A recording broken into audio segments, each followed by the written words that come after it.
Taste the Daily. இந்தியாவிலேயே கடன் வாங்குவதில் முதன்மை மாநிலமாக தமிழ்நாட்டை மாற்றியதே ஸ்டாலின் அரசின் 4 ஆண்டு கால சாதனை. அதிமுக பொதுச் செயலாளரும் எதிர்க்கட்சி தலைவருமான எடப்பாடி கே பழனிசாமி காட்டம். முன்னேற்ற கழகம் ஆட்சிக்கு வந்தவுடன் நிதி மேலாண்மை சரி செய்யப்படும், அதற்காக நிபுணர் குழு அமைக்கப்படும் என்றெல்லாம் தெரிவித்து ஆட்சிக்கு வந்த பிறகு நிபுணர் குழுவும் அமைத்தார்கள். ஆனால் ஆட்சிக்கு வந்து 4 ஆண்டு காலத்தில் சுமார் 3,53,000 கோடி கடன் பெற்றிருக்கின்றார்கள். அந்த நிபுணர் குழுவுடைய நோக்கம் நிதி மேலாண்மை சரி செய்ய வேண்டும் என்பதுதான். அதற்கு மாறாக ஒவ்வொரு ஆண்டும் ஆட்சி பொறுப்பேற்றது கடன் வாங்கி இந்தியாவிலேயே அதிக கடன் பெற்ற மாநிலம் தமிழ்நாடு என்ற சாதனையை திரு ஸ்டாலினுடைய அரசாங்கம் சாதித்திருக்கின்றது.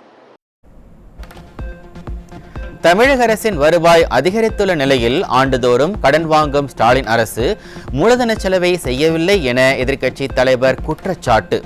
புதிய திட்டங்களும் இல்லை, மூலதன செலவும் இல்லை எனில் பணமெல்லாம் எங்கே செல்கிறது என எதிர்க்கட்சி தலைவர் எடப்பாடி கே பழனிசாமி கேள்வி. வருவாய் உயர்வு 1,10,894. திராவிட முன்னேற்ற கழக ஆட்சியில் அதிமுக ஆட்சியை விட 1,10,894 கோடி வந்திருக்குது. மூலதன செலவு அதிகரிச்சிருக்கணும், ஆனால் மூலதன செலவு அதிகரிக்கல, வெறும் 17,000 கோடி தான் அதிகரிச்சிருக்குது. இதற்கு மேலே 3,53,392 கோடி கடன் வாங்கியிருக்கிறீங்க. 3,53,392 கோடி கடன் வாங்கியிருக்கிறீங்க. அதனால தான் நான் கேட்டேன், எவ்வளோ கடன் வாங்கினீங்களே, அதிகமான மூலதன செலவு செஞ்சதா பரவாயில்ல. மூலதன செலவும் இல்லை, புதிய திட்டங்களும் இல்லை. திராவிட முன்னேற்ற கழக ஆட்சியில் அதிக வருவாய் வந்திருக்குது, பல்வேறு இடங்களில் கடனும் அதிகமாக வாங்கியிருக்கிறீங்க, மூலதன செலவும் குறைவு. அப்படின்னு அந்த பணம் எங்க போச்சு? பாஜகவுடன் கூட்டணி வைத்து பதவி அதிகாரத்தை அனுபவித்த கட்சி திமுக. கருப்பு பலூன் விட்ட திமுக இப்போது வெள்ளை குடை பிடித்து இரட்டை வேடம் போடுவதாக எதிர்க்கட்சி தலைவர் எடப்பாடி கே பழனிசாமி காட்டம். எதிர்க்கட்சியா இருக்கும்போது பாரத பிரதமர் தமிழ்நாட்டுக்கு வரும்போது கருப்பு பலூன் விடுறீங்க. அவர் பிரைம் மினிஸ்டர் ஆகி நீங்க ஆளுங்கட்சி ஆன பிறகு உங்களோட தவறையெல்லாம் மறைப்பதற்கு தங்க மேல ஏதாவது வழக்கு போட்டு பயந்துக்கிட்டு வெள்ளை கொடி பிடிக்கிறீங்க, வெள்ளைப்படம் பிடிக்கிறீங்க. இதுதான் உங்களுக்கு டபுள் கேம். பாரதிய ஜனதா கட்சியில் கூட்டணி சேரலையா? 1999 கூட்டணி இருந்தாங்களா இல்லையா? இதே திராவிட முன்னேற்ற கழகம் கூட்டணியில் இருந்தாங்களா? 5 ஆண்டு காலம் அமைச்சராக இருந்தாங்களா? திராவிட முன்னேற்ற கழகத்தை சேர்ந்த நாடாளுமன்ற உறுப்பினர்கள் இன்றைக்கு மத்திய அமைச்சர்கள் இடம்பெற்றாங்களா இல்லையா? ராமநாதபுரம் மற்றும் டெல்டா மாவட்டங்களில் மழையால் பாதிக்கப்பட்ட விவசாயிகளுக்கு ஏக்கருக்கு 30,000 ரூபாயாவது இழப்பீடு வழங்க வேண்டும். ஸ்டாலின் அரசுக்கு எதிர்க்கட்சி தலைவர் எடப்பாடி கே பழனிசாமி வலியுறுத்தல். ராமநாதபுரம் மாவட்டத்தில் கனமழையால் சுமார் 2 லட்சம் நெற்பயிர்கள் மழை நீர் சூழ்ந்து மூழ்கி நென்மணியில் முளைக்கின்ற சூழ்நிலை ஏற்பட்டு விட்டது.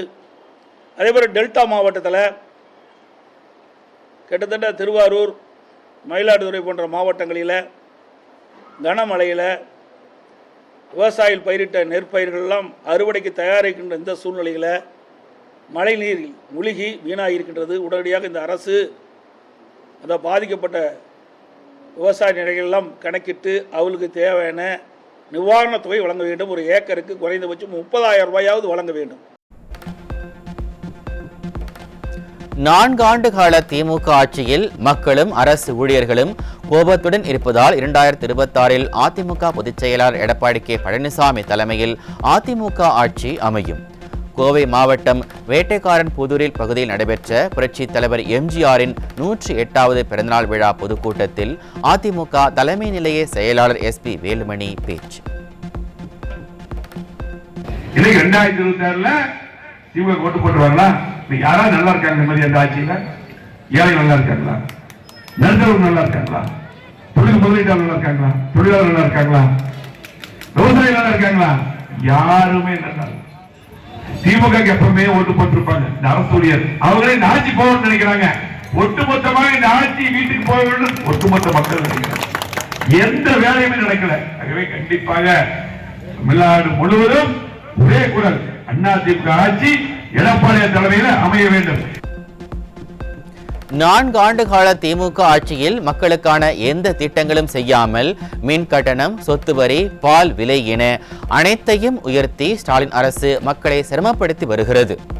கடந்த அதிமுக ஆட்சியில் பொங்கல் பரிசாக 2500 ரூபாய் கொடுத்தபோது விமர்சித்த ஸ்டாலின் தற்போது மக்களுக்கு பொங்கல் பரிசாக அல்வாதான் கொடுத்துள்ளார் எனவும் அதிமுக தலைமை நிலைய செயலாளர் SP வேலுமணி குற்றச்சாட்டு.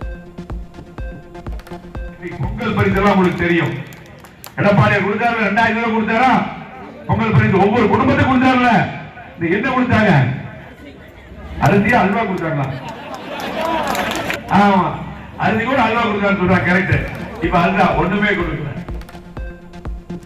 ஸ்டாலின் திமுக ஆட்சியில் 5 வயது குழந்தைக்கும் பாதுகாப்பு இல்லை, 80 வயது பெண்களுக்கும் பாதுகாப்பு இல்லை. செங்கல்பட்டு மாவட்டம் அச்சரப்பாக்கம் அருகே நடைபெற்ற புரட்சித் தலைவர் எம்ஜிஆரின் 108வது பிறந்தநாள் விழா பொதுக்கூட்டத்தில் அதிமுக மாநிலங்களவை உறுப்பினர் CV சண்முகம் குற்றச்சாட்டு.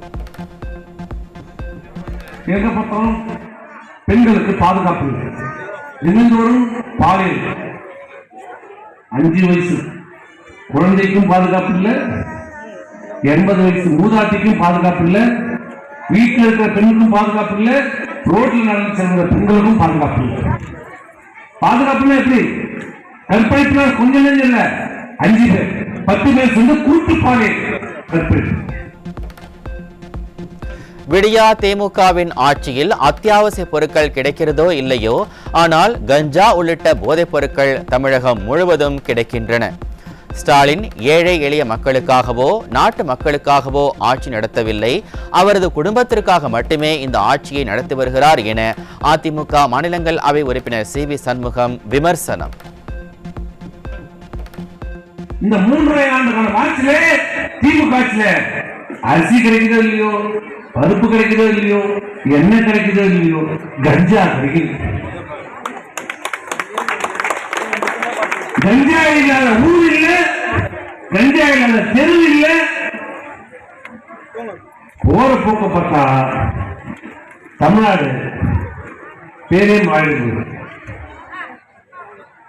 கஞ்சா மாநிலமா முழுக்க முழுக்க கஞ்சா, எங்கே பார்த்தாலும் கஞ்சா. எல்லா பள்ளி வாசலும் போதை வசதிகள். அண்ணா பல்கலைக்கழக மாணவி பாலியல் வன்கொடுமை வழக்கில் கைதான திமுக பிரமுகர் ஞானசேகரனுக்கு வலிப்பு ஏற்பட்டதால் ஸ்டான்லி மருத்துவமனையில் அனுமதி. 7 நாட்கள் காவல் எடுத்து சிறப்பு புலனாய்வு குழு விசாரித்து வரும் நிலையில் ஞானசேகரனுக்கு உண்மையில் வலிப்பு ஏற்பட்டதா அல்லது விசாரணையை தாமதப்படுத்த நாடகமா என மக்கள் கேள்வி. பாலியல் வன்கொடுமை வழக்கில் கைது செய்யப்பட்டுள்ள ஞானசேகரன் அண்ணா பல்கலைக்கழக வளாகத்தில் காவல்துறை சீருடை மற்றும் வாக்கி டாக்கியுடன் உலா வந்ததாக அதிர்ச்சி தகவல். சிறப்பு விசாரணை குழு இதுகுறித்து விசாரணை நடத்தவும் CCTV கண்காணிப்பு கேமராக்களை ஆய்வு செய்ய வேண்டும் எனவும் பெற்றோர் பொதுமக்கள் வலியுறுத்தல்.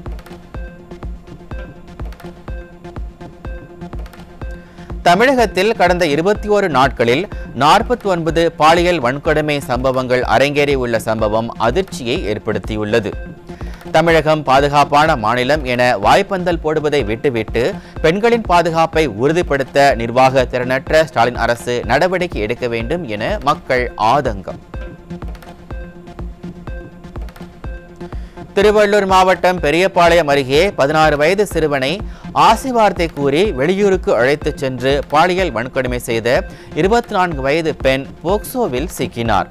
தீய சக்தி திமுகவின் ஸ்டாலின் ஆட்சியில் சிறுவர்களுக்கும் பாதுகாப்பு இல்லாத மாநிலமாக தமிழ்நாடு மாறி வருவதாக மக்கள் குற்றச்சாட்டு.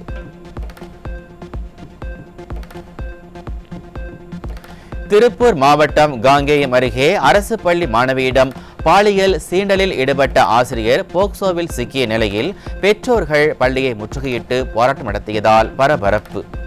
பள்ளிகளில் தொடரும் பாலியல் சீண்டல்கள் குறித்து ஸ்டாலின் அரசு கவனம் செலுத்தாததால் பொதுமக்களே போராட்டத்தில் இறங்கிய அவலம்.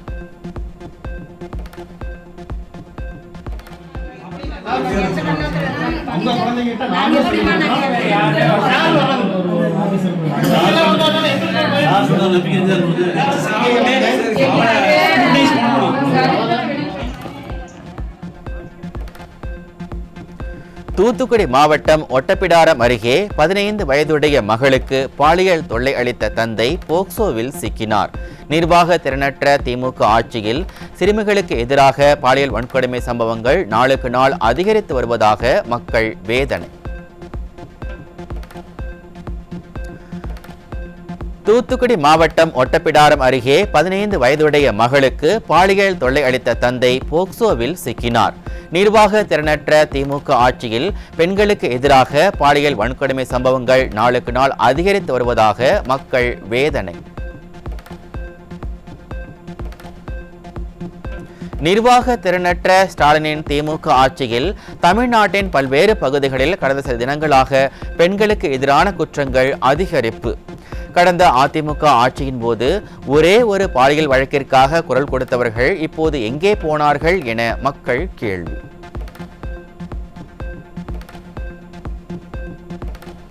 இன்ஸ்டாகிராம் மூலம் பழகிய இளைஞர்கள் திருமணம் செய்யாமல் வாழ்ந்துவிட்டு ஏமாற்றப்பட்டதாக சென்னை பெண்கள் இருவர் திண்டுக்கல் எஸ்பி அலுவலகத்தில் புகார். பெண்களுக்கு எதிரான குற்றங்களில் ஈடுபடுபவர்களை விடியா திமுக அரசு மெத்தன போக்குடன் கையாளுவதால் அச்சமின்றி பெண்களுக்கு எதிரான குற்றங்கள் நடைபெறுவதாக மக்கள் குற்றச்சாட்டு.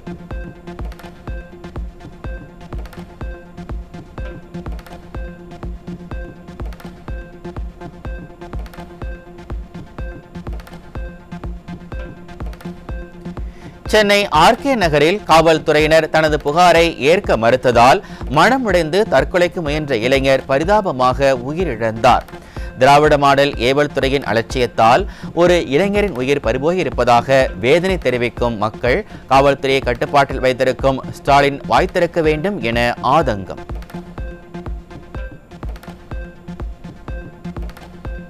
மதுரை மாவட்டம் கள்ளிக்குடி அருகே கண்மாயில் சடலமாக மீட்கப்பட்ட பட்டியல் சமூக இளைஞர் ஆணவ கொலை செய்யப்பட்டிருப்பதாக பெற்றோர்கள் குற்றச்சாட்டு.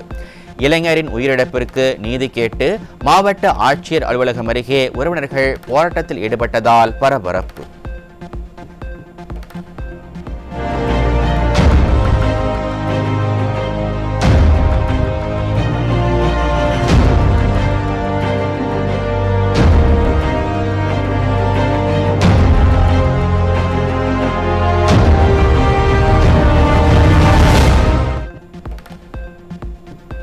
திருப்பத்தூர் அருகே 20 கிலோ கஞ்சாவுடன் கஞ்சா விற்பனையில் ஈடுபட்ட இரு தம்பதியர் சிக்கினர். குடும்பமாய் கஞ்சா விற்கும் அளவிற்கு தமிழகத்தை சீரழித்ததுதான் ஸ்டாலின் கொடுத்த விடியல் என மக்கள் புலம்பல்.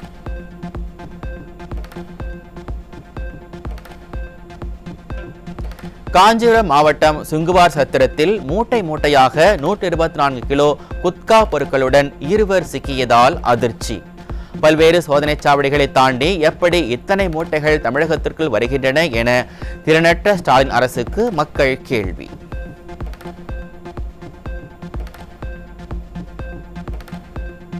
திருவள்ளூர் அரசு மருத்துவக் கல்லூரி மருத்துவமனையில் 69 வயது மூதாட்டியிடம் 4 சவரன் நகை திருடப்பட்டதால் அதிர்ச்சி. ஸ்டாலின் ஆட்சியில் அரசு மருத்துவமனையில் கூட பாதுகாப்பு இல்லை என மக்கள் வேதனை. சிவகங்கை மாவட்டம் திருப்பத்தூர் அரசு மருத்துவமனையில் போதிய மருத்துவர்கள் இல்லாத நிலையில் அவசரமாக புதிய கட்டடம் திறக்கப்படும் அவலம்.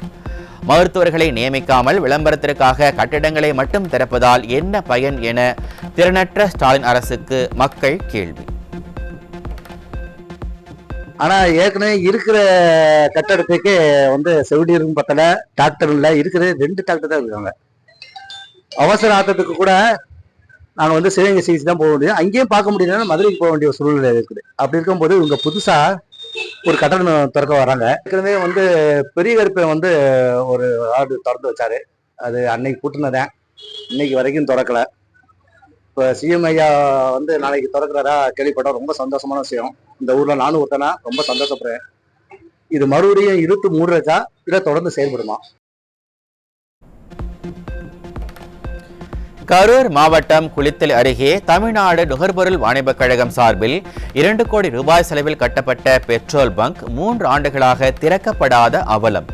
3 ஆண்டுகளாக மூடி கிடக்கும் பெட்ரோல் பங்கில் 10 ஊழியர்களுக்கு மாதம் 4 லட்சம் ரூபாய் வரை ஊதியம் வழங்கப்படுவதாகவும் ஸ்டாலின் அரசு மக்கள் பணத்தை வீணடிப்பதாகவும் மக்கள் வேதனை.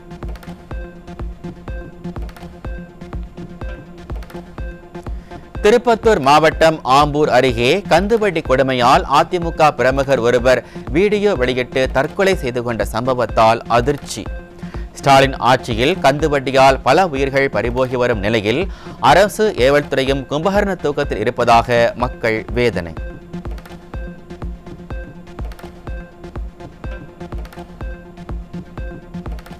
திண்டுக்கல் அரசு மருத்துவக் கல்லூரி மருத்துவமனையில் மகப்பேறு பிரிவு அருகே கழிவுநீர் தேங்கி கிடப்பதால் பொதுமக்கள் கடும் அவதி.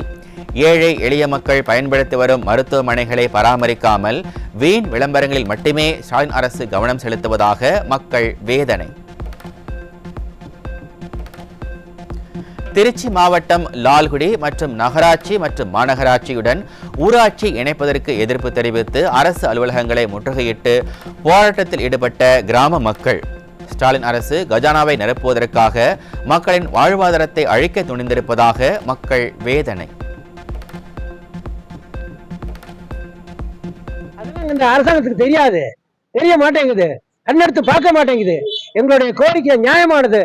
அதனால அவங்க இதுக்கு செவி சாய்த்து அதுதான் எங்களுடைய ஊராட்சியை மாநகராட்சி இணைக்கிற தவிர்க்கும்படி கேட்டுக்கொள்கிறேன்.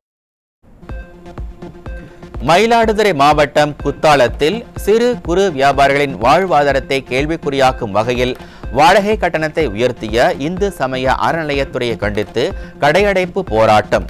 ஸ்டாலின் அரசு வருவாய்க்காக வணிகர்களை வஞ்சிப்பதாக சிறு குறு வியாபாரிகள் குற்றச்சாட்டு.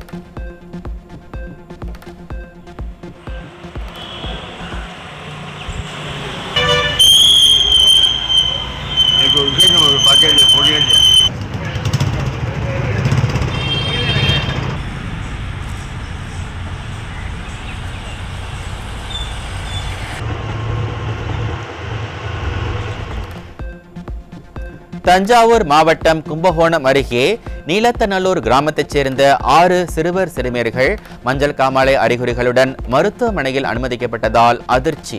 நிர்வாக திறனற்ற ஸ்டாலின் அரசு உடனடியாக மருத்துவ முகாம் நடத்த நடவடிக்கை எடுக்க வேண்டும் என மக்கள் கோரிக்கை. திருவள்ளூர் மாவட்டம் தாமரைப்பாக்கம் அருகே திமுக பிரமுகருக்கு சொந்தமான செங்கல் சேம்பரில் பணியாற்றிய வட மாநில தொழிலாளர்களுக்கு பரவிய மர்ம காய்ச்சலால் சிறுமி உட்பட 3 பலியான நிலையில் வேலையே வேண்டாம் என சொந்த ஊர்களுக்கு செல்லும் தொழிலாளர்கள்.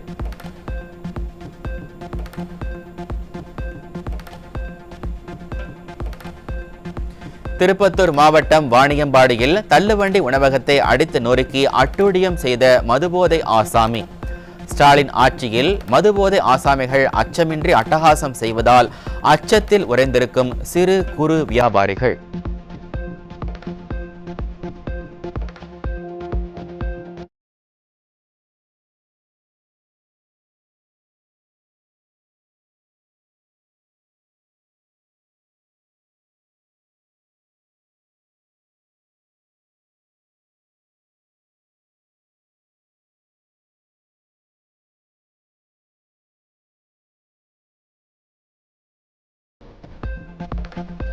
கழிப்பிட வசதி இல்லாத கோஆப்டெக்ஸ் விற்பனை கடைகளில் பணிபுரியும் பணியாளர்களுக்கு கழிப்பிட செலவிற்காக மாதம் 300 ரூபாய் வழங்க திராவிட மாடல் அரசு திட்டமிட்டிருப்பதாக தகவல். இதேபோல் அரசு ஊழியர்கள் பணியிடங்களில் போதிய கழிப்பறை வசதி இல்லை என்றால் அனைத்து ஊழியர்களுக்கும் மாதம் 300 ரூபாய் தருவீர்களா என கேட்கும் மக்கள் அரசே தொழிலாளர் விரோத போக்குடன் நடந்து கொள்ளலாமா என கேள்வி.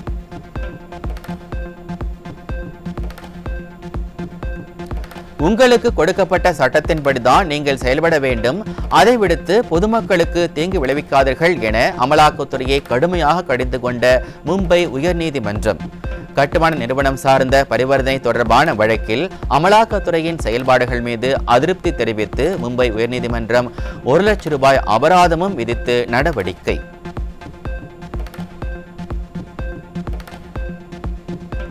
கடந்த 2021ஆம் ஆண்டு அமெரிக்க நாடாளுமன்ற வளாகத்தை முற்றுகையிட்டு தாக்குதல் நடத்திய 1250 குற்றவாளிகளை தேசபக்தர்களாக அறிவித்து விடுதலை செய்து உத்தரவிட்ட டொனால்ட் ட்ரம்ப் காவலர்களை அடித்து கொலை செய்தவர்களும் மன்னிப்பு வழங்கப்பட்டதால் பொதுமக்கள் அதிர்ச்சி.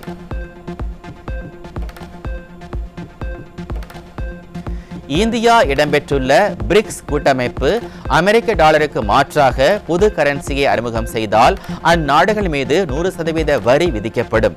அமெரிக்க அதிபரின் புதிய அறிவிப்பால் உலக நாடுகள் அதிர்ச்சி.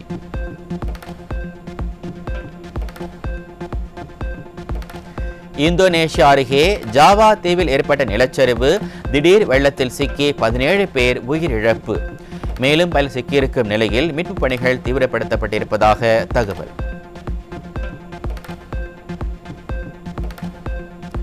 வடமேற்கு துருக்கியில் உள்ள ஹோட்டல் ஒன்றில் ஏற்பட்ட தீ விபத்தில் உயிரிழந்தோர் எண்ணிக்கை 76ஆக உயர்வு. ஏராளமானோர் படுகாயங்களுடன் மருத்துவமனையில் அனுமதி.